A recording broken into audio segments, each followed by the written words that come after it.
It was December, about a week before Christmas. We were at work. I was in the warehouse watching a podcast as I worked. And someone on that podcast said something, and it resonated with me, particularly the kind of sin I was in.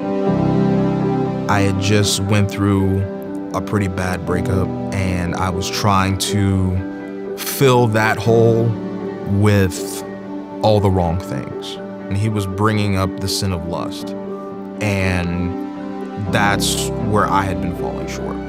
And he had brought up how that will disconnect you from God. I paused the podcast. I kind of just, where I was in the warehouse, just went straight into prayer. And I said, God, take this. I'm done with it. Take it.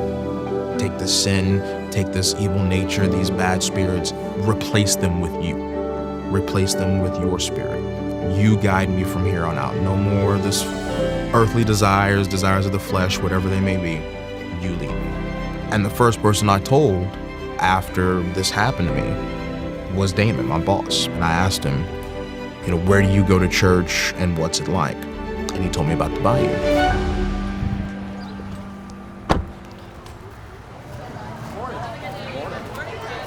So Easter Sunday, 2024, that was my very first interaction with the Bayou Church. What's going on, man?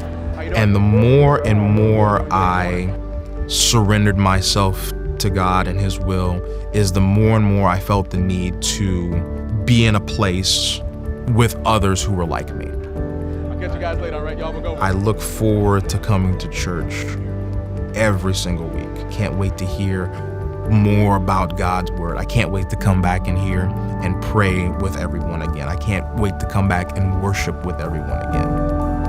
I have never in my life had this strong a relationship with Christ. Starting with that revelation back in December, and it just grew and grew and grew. I'm in a small group, which I never thought I'd be in. I've completed the first steps, and then the icing on the cake, to this point at least, was getting baptized. Decided to give your life, all of you, to Jesus Christ and to put Him as your Lord and as your Savior. Best decision I've ever made in my life. Yes. Well, it is upon that profession of faith that I'm going to get to. You never know who it's going to be to lead you back to Christ. So we, as followers of Christ, as disciples, it's really up to us to extend that invitation, to show the next person, to live it out and let the person around us, the people around us, know exactly what it is that Christ has to offer us.